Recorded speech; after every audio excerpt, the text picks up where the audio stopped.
Hey listeners, thanks for dropping in. I'm Christy. And I'm Melissa, and this is Buried Motives, where we dig deep into the details of some of the most gruesome Dirtbag murderers.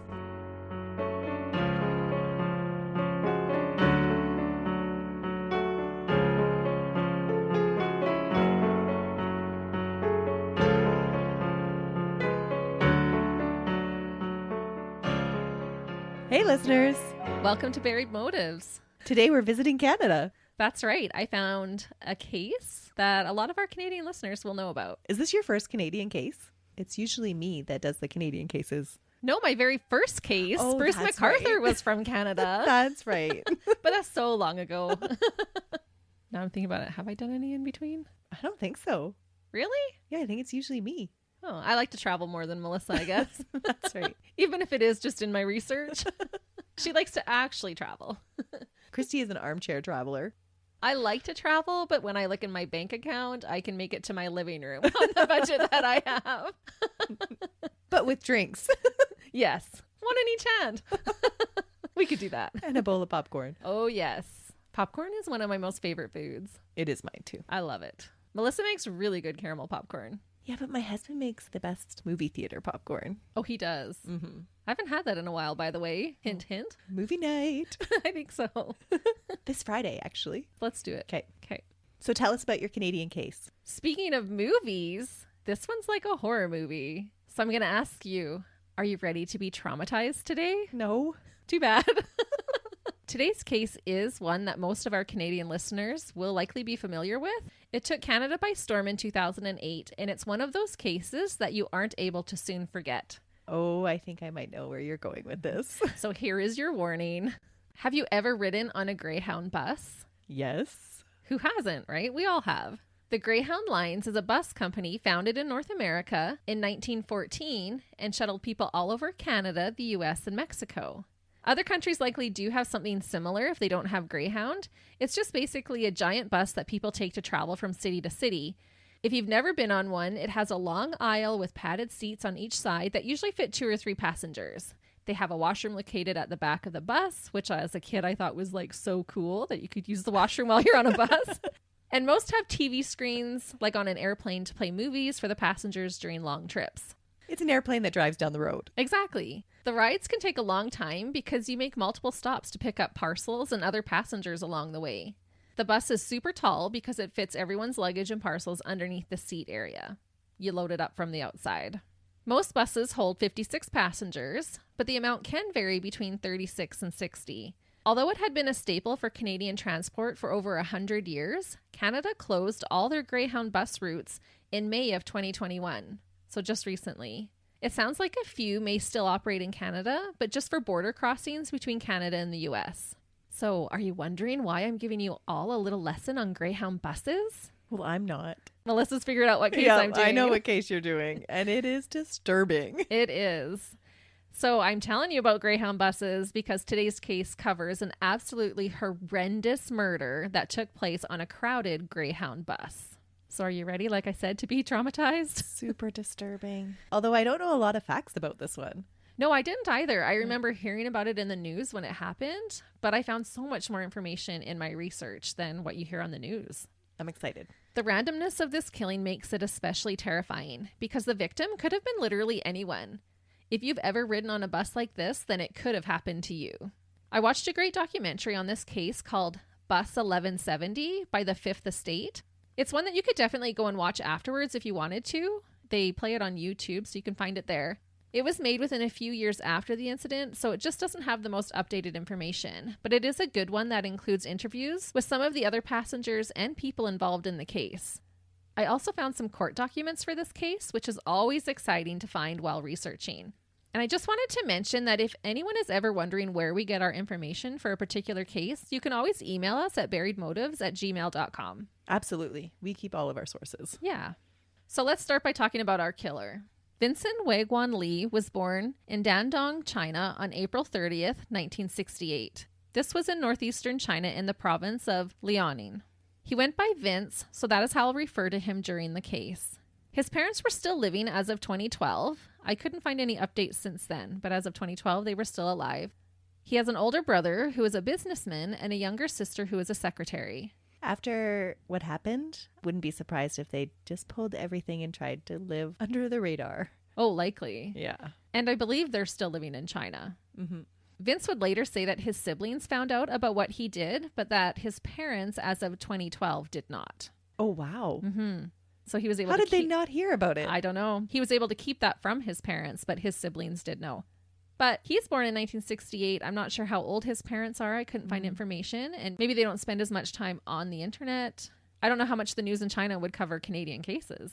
But you'd think even his siblings would share that news with their parents, unless they're really elderly and they don't want to upset them. Could be. Maybe they know now, but as of 2012, they did not. Interesting. Mm-hmm. Could you imagine later finding No. out like that this happened back in 2008? Well, Your child? There's always those times when you're like, as an adult, and you're talking with your parents and be like, actually, I did this and I did this. All these That's like true, little things yes. that you didn't tell them before. Yep. And then if that came out, Oh, yeah, that would be awful. yeah. That would be something I would maybe not want to tell my Yeah. parents about. It's not the same as sneaking out to get pizza in the middle of the night. No. Swimming in a fountain. No. No, exactly. Vince was often sick as a child and was described as being fragile, but he had no history of mental health concerns. An uncle on his mother's side struggled with mental illness, and the exact type is unspecified, but other than that, there are no other reports of mental illness in his family. So disturbing, actually. It is. Obviously, it was really big in the media around here. Mm-hmm. And so because I know a little bit about this case, that is shocking to me that there wasn't more mental illness in his family. Yeah. And that he was a good kid growing up, no Yeah. problems, normal kind of childhood. I know I've said it before, but these ones that are so random are so much scarier to me. This one's very random. Even the way he picks out his victim is so random. Vince was a good kid growing up. He stayed out of trouble and he got good grades in school. So no red flags growing up. Vince continued with post-secondary school and graduated with a Bachelor of Science degree in China. While in Beijing, China, from 1994 to 1998, Vince worked as a computer software engineer. He wanted to immigrate to Canada, so he also started to learn the English language. Vince married a woman named Anna in 1995. On June 11th, 2001, Vince realized his dream when he and Anna moved to Canada together. He became a Canadian citizen on November 7th, 2006. They moved around, and Vince worked jobs in Winnipeg and Thompson, Manitoba, as well as in Edmonton, Alberta. Vince couldn't find work as a computer software engineer and ended up working more menial jobs. While in Canada, Vince joined a church and became Christian. He worked at Grant Memorial Church in Winnipeg for 6 months. His boss, Pastor Tom Castor, and I just had to laugh, Pastor Castor, I am obsessed. Because when I first read it with Tom in there, and then I was like, wait, Pastor Castor? Like, that's so awesome. He had to become a pastor with a name like Castor. Okay, I'm done. I just had to point that out. So Pastor Castor said to CTV Winnipeg, quote, I think he would occasionally feel frustrated with not being able to communicate or understand, but we have a very patient staff and he seemed to respond well. He also said that Vince didn't show any signs of anger or other trouble. Vince quit his job in the spring of 2005 and went to work as a forklift operator in Winnipeg. His wife Anna worked as a waitress at the time. That's quite the job change. Oh, he does a lot of different jobs and will work multiple jobs at the same time. Which isn't uncommon for somebody that's immigrating to a new country. Absolutely. Yeah. And he was unable to find work in his line of schooling that he had taken. Yeah, in his profession. Yeah. Vince and Anna's relationship started to deteriorate, and they were divorced in China in 2005. So I read that they actually went back to China to get divorced and then came back to Canada, both of them. However, they did continue an on-again, off-again relationship. Vince said they argued all the time. Anna said he would sometimes be gone for long periods of time. He would take the bus randomly and would ramble to himself. Anna also reported that in the summer of 2004, Vince went days without sleeping or eating regularly and was acting weird. He cried a lot and told her that he saw God. Thinking he was just overtired, she gave him sleeping pills. Oh no. You can start to see it beginning. You can start to see it, yes. And they just didn't really know how to handle it. He was hospitalized briefly at William Osler Health Centre in Etobicoke for mental health issues in 2004 when Ontario police found Vince walking along a highway, quote, following the sun, because he was ordered by God to do it. He was allowed to leave the centre against medical advice and he returned to Winnipeg. He was diagnosed with schizophrenia, but did not seek any further medical help. So his schizophrenia went untreated. Which is just so sad. Had he gotten the help at this point, we probably wouldn't be covering him on our podcast right now. No. It's sad because it's a treatable disease, but it's so hard to follow through on treatment regime. Yeah, and he wanted out of there. He left against their advice and never sought treatment. Mm-hmm. In 2006, Vince moved to Edmonton, Alberta. He worked at a fast food restaurant, which I heard was McDonald's. He worked at Walmart, Meatland Foods, and as a newspaper delivery person. The newspaper delivery boss said that Vince was reliable and hardworking. He also said that Vince didn't show any signs of trouble. After the murder, he said to CBC News, quote, "I'm still kind of shocked and surprised. To be honest with you, he just never came across as the type of person that could do something like that. He was a nice guy. He was there every day. He did a good job. He was friendly, and really we had no problems with this individual at all." However, Vince's mental health was declining. Coworkers said that he had a hard time talking to people. He would just randomly blurt things out. He was reportedly fired from Walmart just 1 month prior to the murder for getting into a disagreement with other staff members. He also had asked for time off from his delivery job to go to Winnipeg for a job interview. So he was making plans to go back to Winnipeg. But was there actually an interview?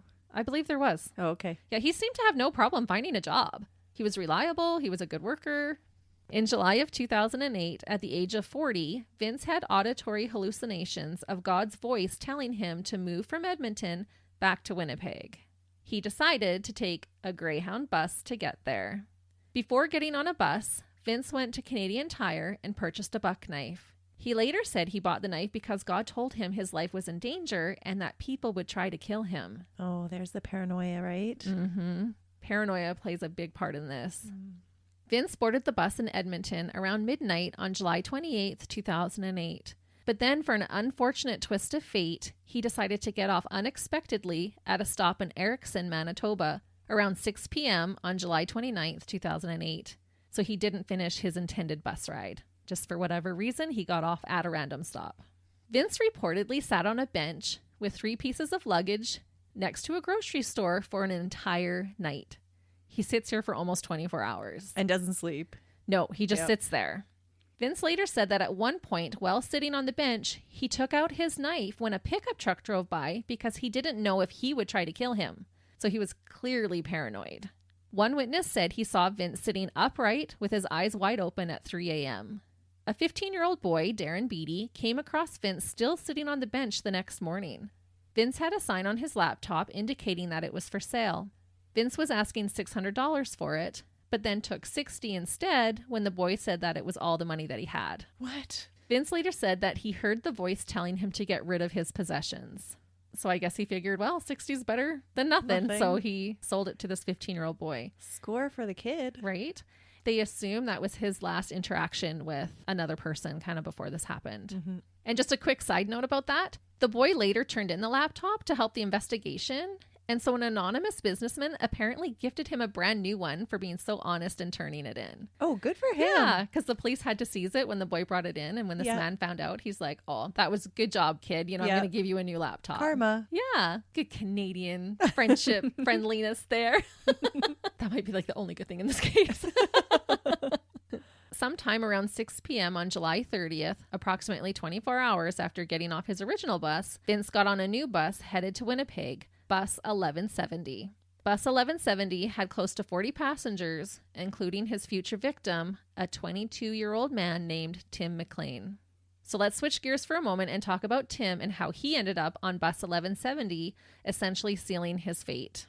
Timothy Richard McLean Jr. was born on October 3rd, 1985, at the Victoria General Hospital in British Columbia, or BC, Canada. His mother was Carol Dedeli, and his father was Tim McLean Sr. They were divorced, and Tim was remarried to a woman named Nadine. According to his obituary, Tim had 4 sisters and 2 brothers. He grew up in Winnipeg and the farming community of Elie, Manitoba.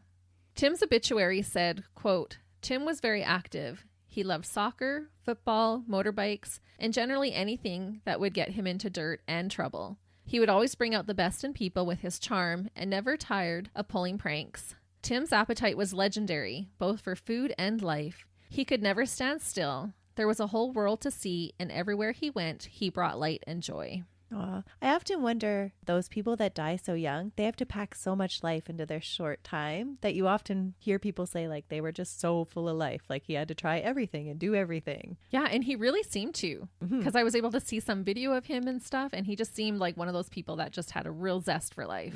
Just totally joyful, right? Yeah. On the Fifth Estate documentary that I mentioned, you can see video of Tim while he's on the bus. He liked to blog or document his trip by taking video. Tim had been working as a carny that summer. His friend Tiffany had called him up and asked him if he wanted to work alongside her at a traveling carnival.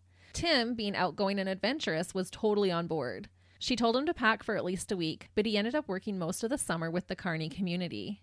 He was making good money, sometimes $1,000 a week, but they reportedly liked to spend their money having fun. That sounds like a young person. For sure. In fact, while on the Greyhound, Tim and his friend joked that they only had about $20 between them. Oh, no. And they're too young to realize that's really crappy. Yeah, but they're 22. They're just having fun that summer, traveling from town to town. And Tim reportedly loved traveling from place to place. Traveling was one of his life goals. He wanted to travel and be famous. Probably not famous in this way, though. No, and this is a little bit eerie because he actually tells his family that one day everyone would know who he was. Oh. Little did he know that that was going to come true, but not for the reasons that he had hoped.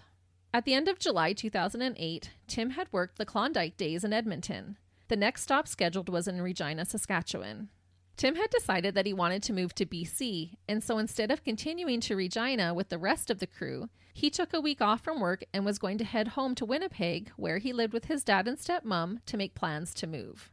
There's actually video of him where he's in BC and he's like, I'll be back, type of thing. Yeah, he's like, I love it here, I'll be back one day type of a thing. So he really wanted to move there. And BC is beautiful. It is. And here's another chilling part that, looking back, that kind of got to me. Friends had offered to purchase Tim a plane ticket from Edmonton to Winnipeg, but Tim declined. He liked taking the bus because it was cheap, even though his trip would be around a 24-hour bus ride. Oh, he should have took the plane ticket. I know. It's just all these unfortunate things that happened that put him on the same bus with Vince. Oh. Tim boarded bus 1170, full of aspirations with his entire life still ahead of him. Little did he know he would never get off the bus alive. It's so sad because he was so young. Such a good kid. Yeah, I have a 22-year-old. Yeah. It's just, ugh. Yeah, the thought of this. She's not allowed to take the bus anymore. No. Good thing she has a car. She's supposed to be coming home soon. Our poor kids. I know. Because we do this, we're like, no, you cannot do that. This could happen. I'll give you gas money. You're driving. Yeah. Or I'll come Don't get you. pick up anybody. That's right. It's interesting to me to see how these two worlds come together. What Vince was going through, got off that one bus stop in Erickson, gets onto this bus, and then Tim had the opportunity to fly home. He should have been going to Regina, but he wanted to move to BC, and so they're both on bus 1170. It's just so random. It really is.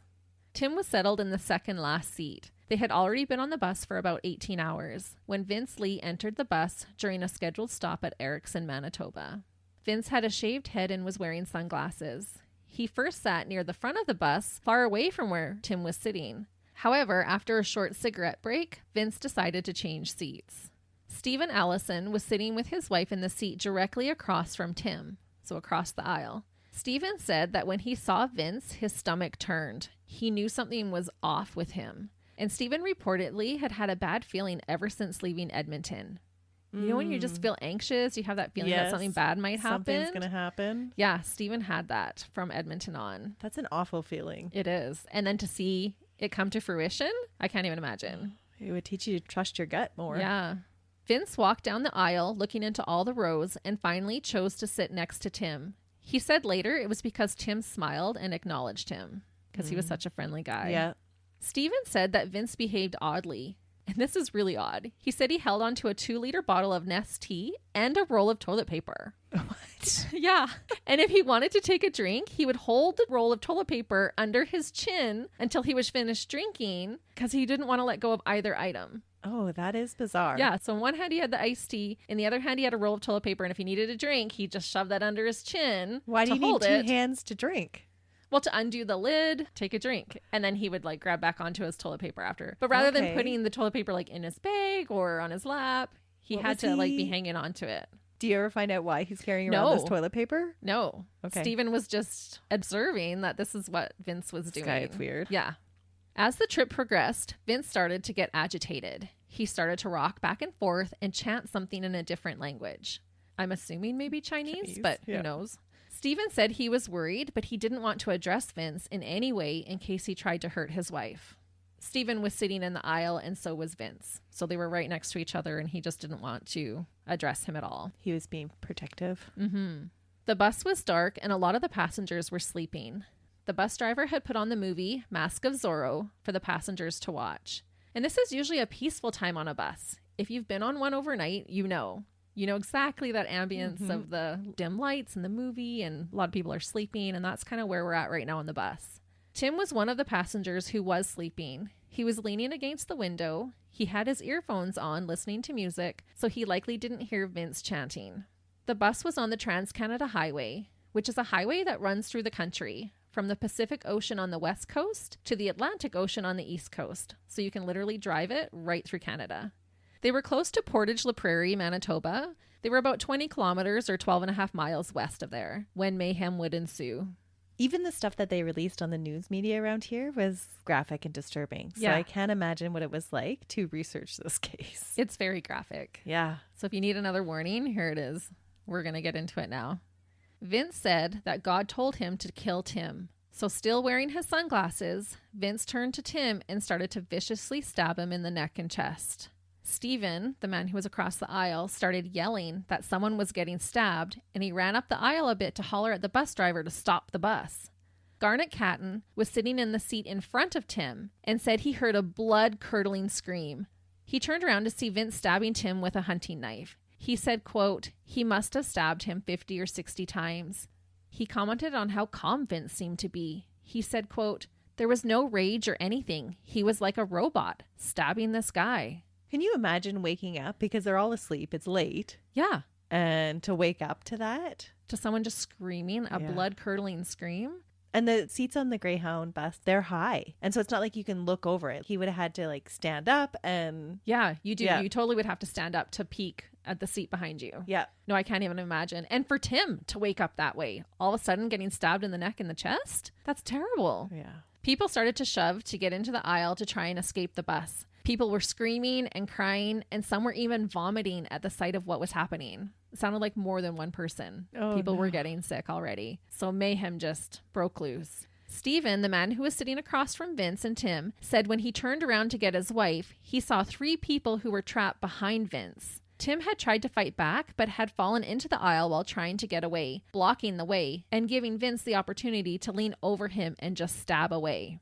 Stephen helped his wife, and the 3 stuck behind Vince climb over the seats to get away. And I just can't even imagine how scary that would have been. And to be that close. That aisle is not very big on a Greyhound bus. No, and they're literally standing right behind them. Because Tim and Vince were sitting in the second seat from the back, there had to have been people sitting behind them. There was these 3 people. Yeah. And they didn't know how to get out because they are now in the aisle of the bus, not just in their seats. Stephen said that he could tell that Tim was already dead. He also said that Vince had likely stabbed Tim between 50 and 60 times by this time alone. So his account matched the other man's. Yeah. The bus had pulled over and everyone ran out of the bus and looked on from the shoulder of the highway. A truck driver, Chris Allgaier, saw the bus pulled over with all the passengers standing outside, so he decided to stop and offer his help. Because that's not something you see on the side of the highway. It's a busy, fast-moving highway. Once he heard what was happening, he grabbed a large metal bar from the back of his truck and entered the bus with 2 other men. Reportedly, it was the bus driver and Garnet, the man who was sitting in front of Tim, to confront Vince and to see if Tim was alive. Chris said that when he looked at Vince, he looked empty.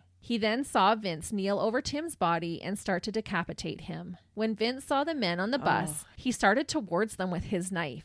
Rightfully so, Chris and the other men got off of the bus and barricaded the door so Vince could not leave and hurt anyone else. They knew Tim was dead. He was literally starting to cut off his head. This is going to sound really gross, but he has a hunting knife. So that's not a single motion decapitation. No. That's like it's not this huge, large blade. Yeah, for sure. Ugh. Vince tried to get off the bus and was slashing his knife behind the locked doors. Everyone outside looked on in horror and unbelief as Vince then decided to pick up Tim's head and walk slowly up and down the aisle, showing his head off like it was a prize. And it is like a train wreck. You wouldn't want to watch, but you would watch because you would just be in such shock, I think. Yeah. Vince later said that the voice in his head told him that he had to dismember the body and scatter the body parts, or it would come back to life and kill him. Police arrived on the scene and decided to wait the perpetrator out. They made no attempts to get Vince off the bus.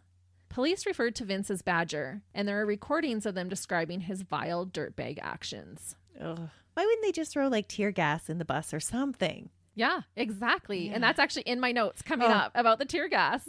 First, police ordered Vince to exit the bus, but he said that he had to, quote, stay on this bus forever.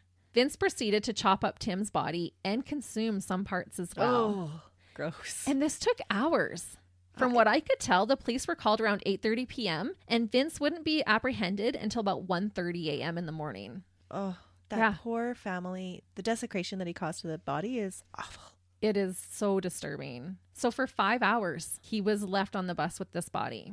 The truck driver, Chris, felt the same way as you. He later said that he couldn't understand why the police didn't just shoot Vince or fill the bus with a strong tear gas to stop him. And I wondered that as well. It could have prevented more trauma to the other passengers watching this ordeal take place and preserved the body of Tim. Hopefully they weren't standing out watching the 5 hours. No, but for a long time. Yeah. They all saw the head. They saw him cutting off body pieces. They saw him eating.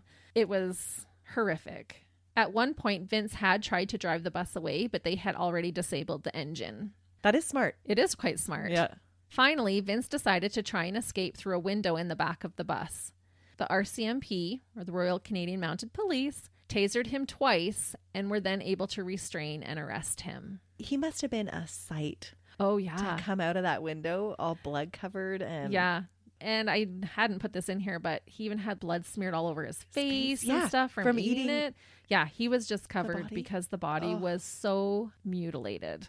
He had 5 hours in that bus with that body. And he fully believed that he had to cut it up and put the pieces all over the place so that it wouldn't come back together and come back to life and kill him. So apparently, as you can imagine, the inside of the bus was worse than a horror movie scene. That would have been not a nice crime scene to clean up. Blood and body parts were everywhere. Parts of Tim's body were placed in plastic bags and taken off the bus. Tim's ears, nose, and tongue were found inside Vince's pockets. What? Mm-hmm. Tim's eyes were never found. Police suspect that Vince had eaten them along with about a third of his heart. Oh, that's gross. Yeah, sorry. I told you it was gruesome. Before I go into too much into the aftermath of this event, I wanted to touch on how Tim's parents found out about their son. And this just gives me the chills.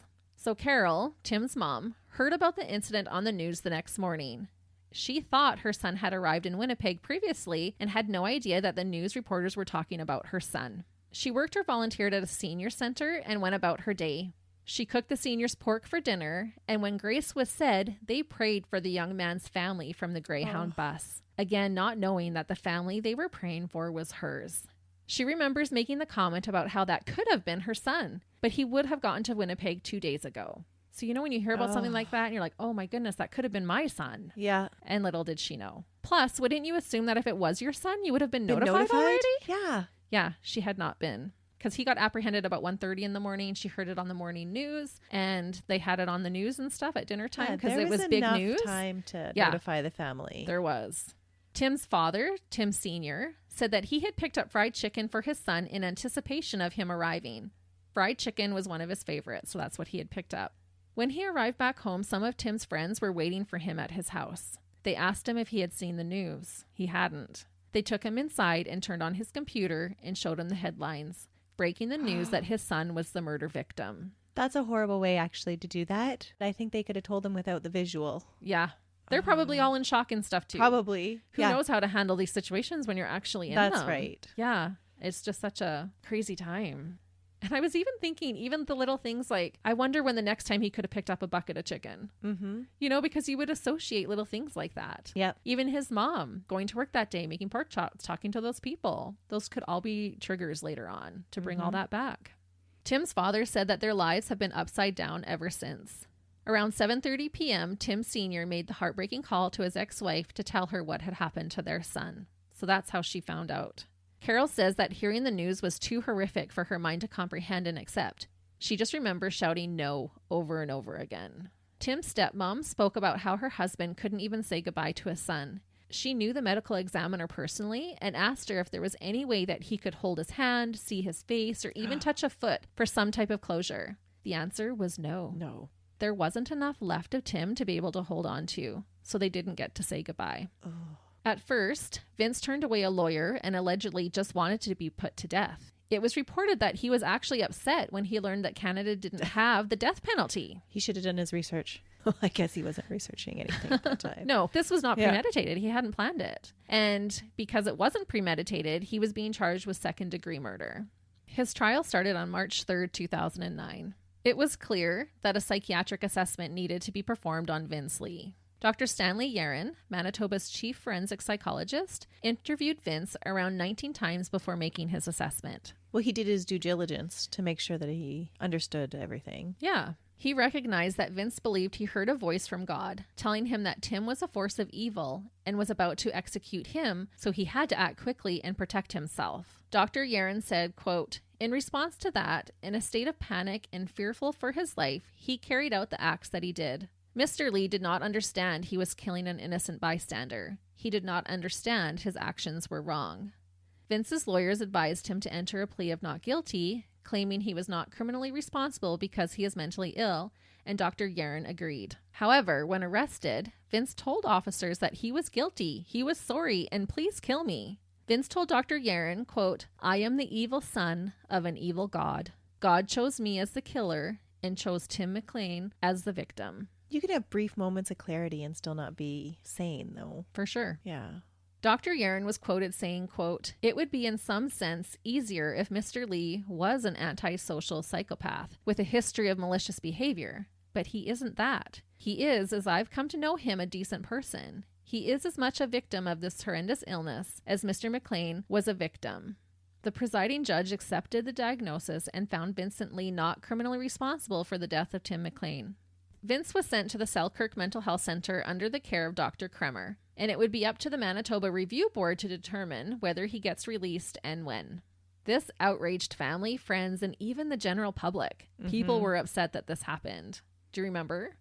I have empathy towards the situation and his mental illness, but it still doesn't seem right. It doesn't. No, I agree. Tim's mother said she wants the law changed, so even those who are found criminally not responsible for their actions will still serve time in prison. She is working towards Tim's Law, which is a not criminally responsible reform act.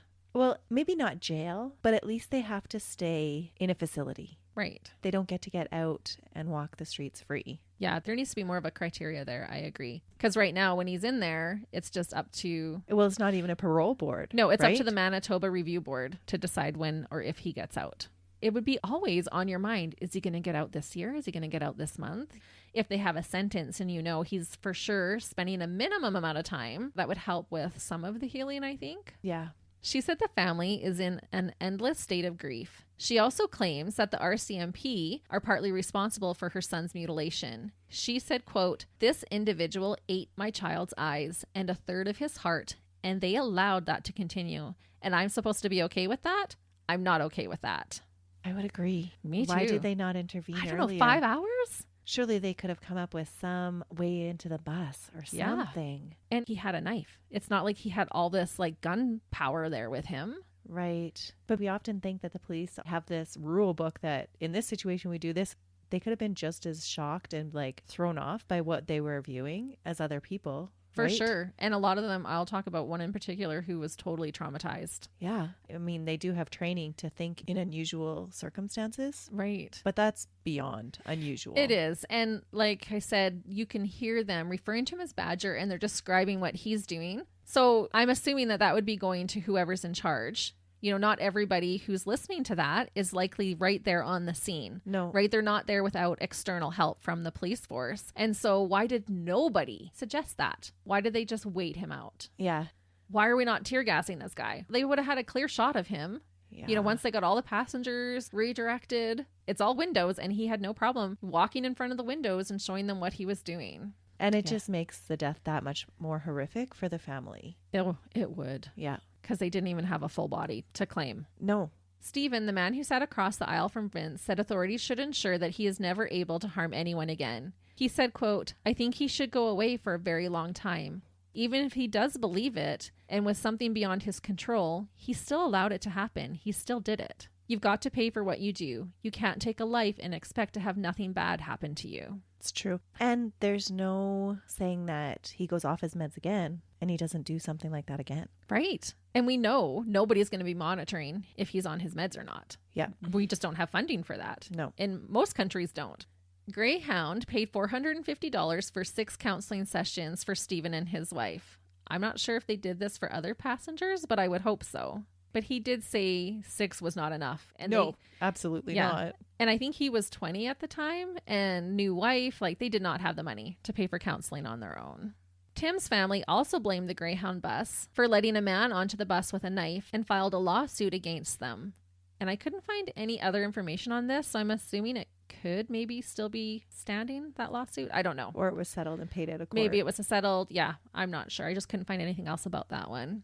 Greyhound said that they have done everything they can with the resources available and that there was no way the events that unfolded on bus 1170 could have been predicted. I don't think they could have been predicted either. No. And how many people carry hunting knives? Like, that's a common thing. Right. Especially in Alberta. He's leaving from Alberta. Yeah. Lots of hunters there. Or even in Winnipeg where he got on the bus again. That's a common thing. It is. Yeah, I don't think they could have predicted that at all. They're not checking your bags and going through your bags. And this is 2008. They for sure weren't then. No, not at the little Greyhound bus stations where they have them out in the middle of nowhere. Yeah. And it's such a violation of your sense of safety, right? Because we feel like when we get onto a bus that we should be safe. You know, I don't think Greyhound was responsible for it, but yeah, I just can't even imagine the people that were on there, how that would affect you afterwards. You know, you go to get your groceries, you're not fearing for your life. When you get on a Greyhound bus, you're not fearing for your life, right? You go to a movie, you're not fearing for your life. No. And these people had no idea that this was going to happen. But Greyhound didn't either. No, right? Greyhound didn't either. And I mean, this is almost comical, but it's not. I read that during this attack, Greyhound had a series of nationwide ads that included the line, quote, "There is a reason you've never heard of bus rage." That was Really? their ad campaign at that their time. Oh. Yeah, that's what I read. I wonder if it was pulled down immediately after. Yes, a week after the attack, they had pulled all the ads. Mm-hmm. Yeah, not good publicity. Greyhound also took all the passengers to a nearby store after the attack and purchased them new clothing before rerouting them home. The aftermath of this life-altering event has been especially hard on the bystanders and the passengers who witnessed the vile acts of Vince Li. 2 passengers filed a lawsuit against Vince, the RCMP, Greyhound, and the Government of Canada. Each were seeking $3 million in damages, but the suit was dropped in 2015. Stephen, the one who was across the aisle, was an honor student prior to witnessing the attack, and afterwards he could barely make it through a class. He hardly spoke to anyone because he was so paranoid of strangers. He said at the time of his interview that he still has flashbacks and nightmares. He said, quote, "Seeing that is not something you get over quickly. It's made me a shell of my former self. I'm trying to get back to normal, but it's hard." Stephen's wife, who had been paralyzed in fear, was reportedly prescribed antidepressants after the event. She was the one that was just standing there with the 3 traps. She just froze, didn't know what to do. The truck driver, Chris, had to quit his job. He also became paranoid, suffered from PTSD, and avoids crowds of people. He says he has never stopped mourning the death of Tim McLean and that his PTSD exhibits itself as rage and alcoholism. He said, quote, "I've become an alcoholic to help me sleep at night. I know better, and I don't think my reaction is surprising to anyone. However, I hate what challenges me daily now." I read other accounts of some of the passengers developing problems with addiction after watching the slaughter of Tim McLean. And I even read that one of the officers sadly later committed suicide after not being able to handle what he experienced on the scene. That's so sad. Yeah, I know we've talked about this before, but the victims just are so far-reaching. Mm-hmm. One of the female passengers who suffers from mental illness gave birth years after the attack, but had her baby apprehended by social workers because of how severe her PTSD was after witnessing Tim's death. The baby was in foster care for the first 18 months of its life before being returned to its mother and grandmother, and eventually the courts gave full custody to the grandmother but encouraged generous and reasonable access to the mother. She needs help with decision-making and caring for the child. She says she has come to develop some empathy for Vince.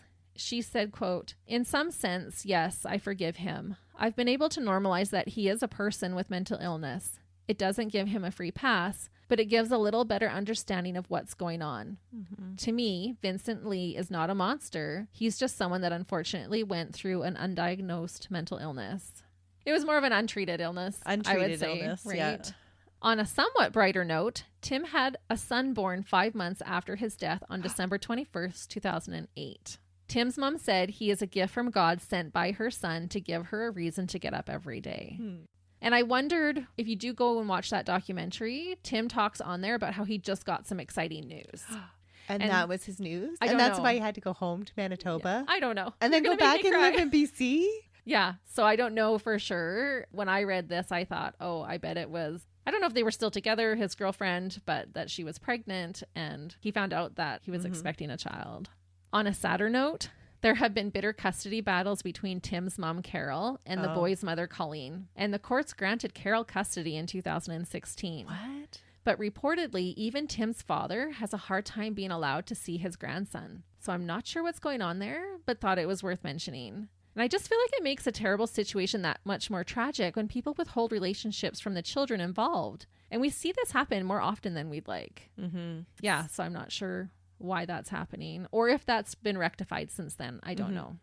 So just a whole lot of aftermath. And I'm sure there's lots of stories that I haven't even touched on some of the passengers and the first responders and people that encountered this. The effects are just so far reaching. We're talking about into the next generation now.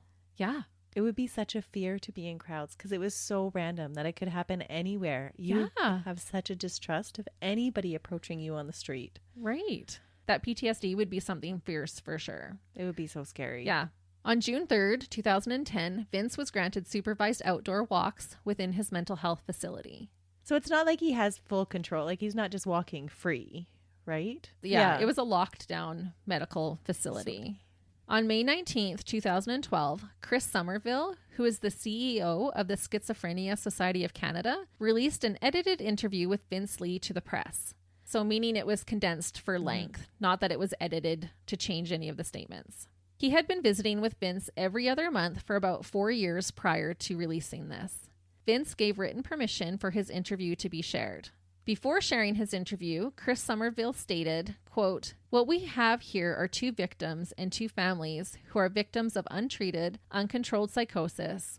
Before I do any interview regarding the Greyhound bus tragedy, I always ask myself, what if it had been my 25-year-old daughter? My sympathy to Miss Dedeli and her family are real.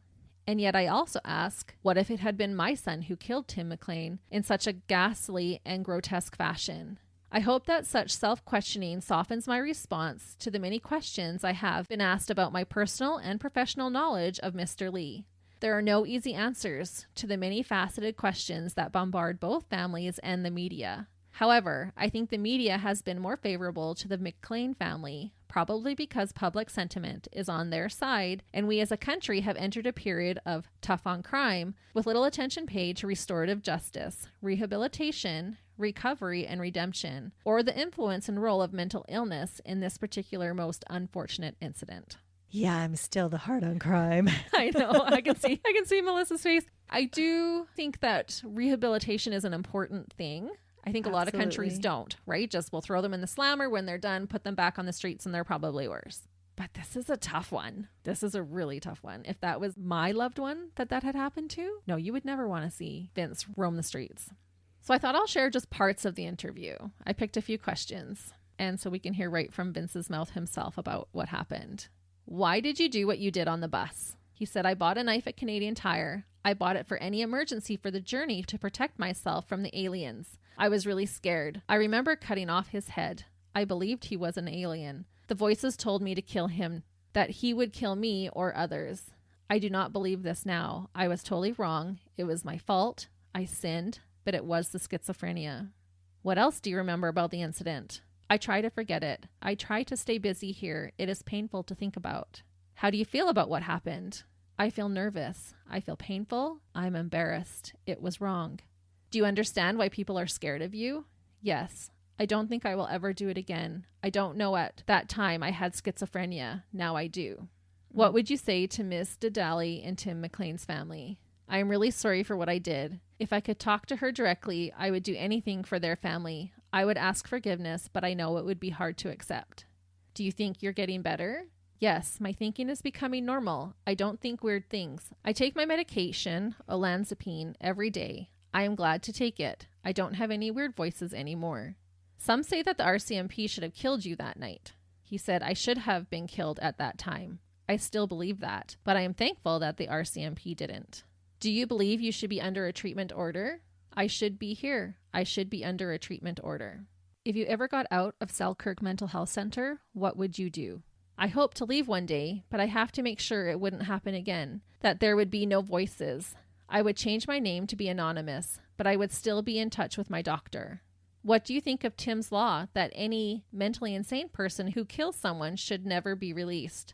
I don't think so, that should happen. Mental illness is an illness. It is treatable. My schizophrenia is not the real me, but it is an illness. Are you happy? No. Will you ever be happy? No. I can never forget the Greyhound bus.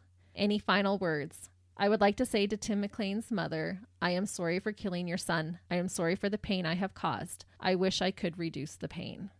Once he's released, there's no way for us to guarantee he takes his meds to stop it from happening again. And I think it's interesting. He's like, no, I should be here. Yeah. No, the RCMP should have killed me. Yeah. Like he's thinking logically enough that he's agreeing with those statements. Chris Somerville continued to state that of the 300,000 people in Canada who live with some form of schizophrenia, the vast majority lead quiet, law-abiding lives, hoping for some quality of life. People living with schizophrenia are more likely to be victims of violence rather than being perpetrators of violence. Schizophrenia is treatable. Recovery is possible. I would disagree with that. Would you? Yeah, I think it's totally treatable. I don't think it's recoverable. That's interesting. So they're calling recovery just improving to a point where they can work and live on their own. Okay. So that makes sense because that is possible then. Yeah. That you can live a healthy life with schizophrenia. Yes, that part I totally agree with, but you will always have schizophrenia. Almost exactly 3 years after this interview was published, Vincent Li was released from the mental health facility in Manitoba on May 8th of 2015. He changed his name to Will Lee Baker and lives a free man in a Manitoba community, and by all reports has continued to be a law-abiding citizen. Chris Somerville said, quote, he has been a model citizen. He lives every day with remorse about what he did, and he knows that, and he knows it was atrocious, and he will never forgive himself. And hopefully he does something good with his life. Hopefully. Like gives back. Yeah. And we have seen that happen sometimes too. Even Mary Bell. Yeah. Tim's mother said, quote, Vince Lee got help. Good for him. Maybe he's feeling better today. My son's still dead. What if he chooses not to take his medications? We know what he's capable of. Mm-hmm. And that just goes along with what you were just saying. Yep. And so like just to let them out into the community, that's fine and good. But who's doing wellness checks? Right. Who's keeping track and making sure that he is taking his meds? Like, does somebody check on him weekly, monthly? Like, is there any accountability that way? There needs to be some accountability throughout the rest of their lives then. Oh, I agree. If he went off his meds, he could easily decline again. Yep. And start hearing those same voices, and something similar could happen. That's right. Yeah. But then I guess you open up the argument that anybody with a mental illness could be capable, or anybody even just without a mental illness is capable of all those things. Who's checking up on everybody else? Right. And that is one thing I've learned doing this podcast is anybody is capable. That's right. Of killing you. So beware. Choose your friends wisely. That's why our children aren't allowed to do anything anymore. That's right. But it is a very tricky situation, right? Mm-hmm. Because a mental illness is not their fault. No, not at all. They have that mental illness. No. I'm not opposed to them going to a mental health facility. Nope. Getting treatment, absolutely. Yep, for sure. But like we said earlier in the case, I feel like he could have done his sentence there rather than just, we'll wait and see. And when he's well enough, we'll release him. Which was in 8 years? 7 years.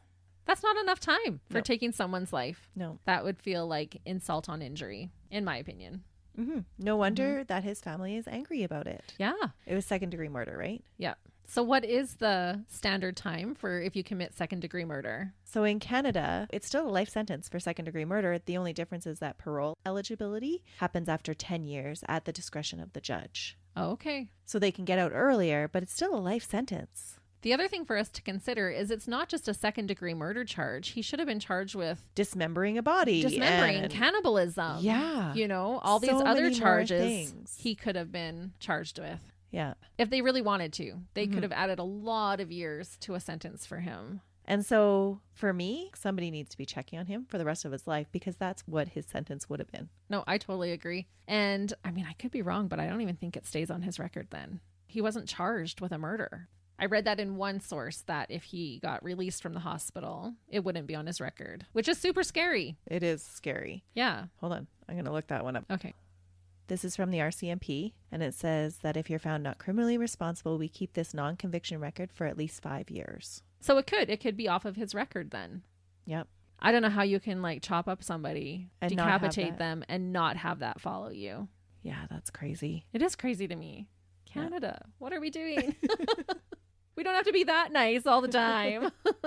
We are strong believers in reform. We are. And with that, that is the stick in your head and never get it out. Tragic and terrifying story of a mentally ill man who murdered, decapitated, and cannibalized a young man, yet lives free in Canada today, and who we hope never stops taking his medication, Vincent Li. Such a disturbing case. So disturbing. And so interesting for all those reasons that we've already talked about. Mm-hmm. I hope McLean's family is finding some peace. Yeah. Because that's a horrific thing to have to overcome. It really is. I don't think you'd ever really recover from that, but maybe find some peace. Yeah. There's a famous Buddha quote. I can't remember exactly how it goes, but it's always stuck with me. And it talks about how holding on to anger is like eating poison and expecting the other person to die. But that would be a hard one.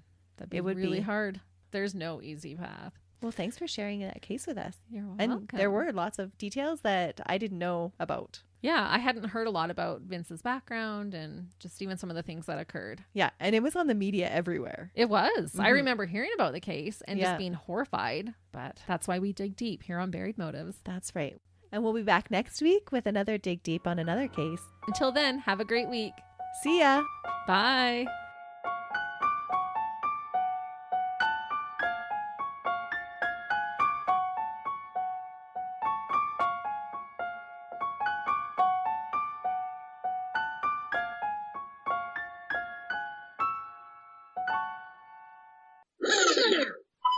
Come on, Christy. I'm saying, let's go.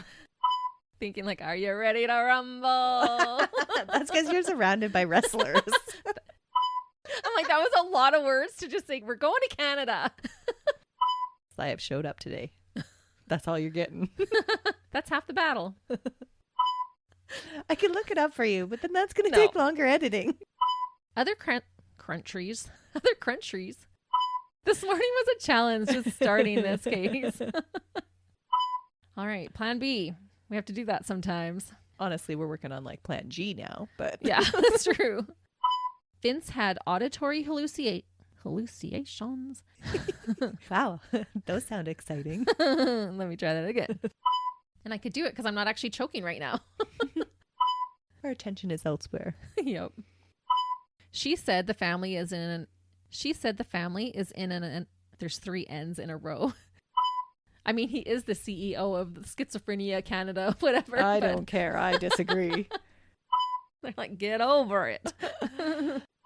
And we learned how to open the furnace vent. We sat down here for months, not realizing the furnace vent in the ceiling was closed. Yeah, we research a lot of things, but not heat to our homes, I guess.